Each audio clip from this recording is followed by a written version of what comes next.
وخت مو په خیر. دا هم د اونۍ غوره خبرونه. د سپین کاغذ د تولید لومړنۍ کارخونې د کابل څرخي پله په صنعتي پارکونو کې کار پیل کړی دی. دغه کارخونه په یوه ورځ کې د 160 ټنه سپین کاغذ د تولید ظرفیت لري او اوس مهال پکې 3000 په شاوخوا کې خلک په کار بوخت دي. د یادې کارخونې مسؤلان وایي که پوره اومه توکي په واک کې ولري کولی شي چې د سپین کاغذ په برخه کې د افغانستان اړتیا پوره کړي.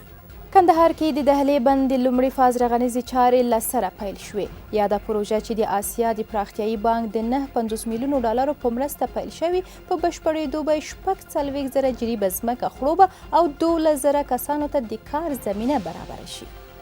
ننګرهار کې شهیدي انګیزې شینواري او بایزید روښان ښوونځیو لپاره د ودانیو جوړولو چارې پیل شوي. د دغه ښوونځیو په جوړولو 260,000 امریکایي ډالر لګښت راځي چې د 6 میاشتو په موده کې به د یونیسیار ادارې په همکاري جوړ شي. ځایي مسؤلین وایي دغه ښوونځي د ادارې خونو برسیره ټول اړوند ضروري ملحقات لري. د لغمان ولایت د شاهي کانال د لومړي فاز پروژې چارې پیل شوې. دغه ستره پروژه د اوبو د چارو د تنظیم ملي ادارې لخوا د اوبو کنټرول، د کرنیزو ځمکو زیاتوالی، ولس ته د کار موندنې او د چاپیریال ساتنې په موخه په لغمان ولایت کې تطبیق کیږي.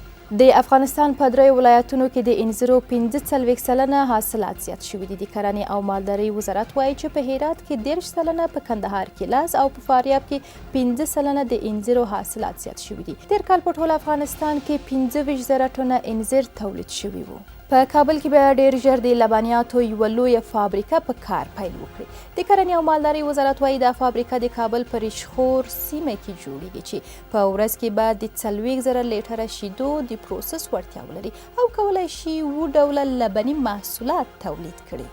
د کاپیسا ولایت په کوهستان ولسوالۍ کې د خواجه کانال د بیارغونې پروژه بشپړه او ګټې اخیستنې ته وسپارل شوه. د اوبو د چارو د تنظیم ملي اداره وایي د دغه پروژو تطبیقولو سره به د خواجه کانال ظرفیت له 2,000 هکټاره کرنیزې ځمکې څخه 2,500 هکټارو ته لوړ شي او 100,000 کورنۍ به ترې ګټه پورته کوي. د کرنې او مالدارۍ وزارت وایي چې سږ کال به د جلغوزو په حاصلاتو کې د پام وړ زیاتوالی راشي. تیر کال د جلغوزو حاصلات 23,000 ټنه وو. د کرنې وزارت وایي د جلغوزو حاصلات ځکه زیات شوي چې د پروسس او بازار موندنې لپاره ډیر کار شوی دی. دا و د اونۍ غوره خبرونه. تر بیا ښې چارې.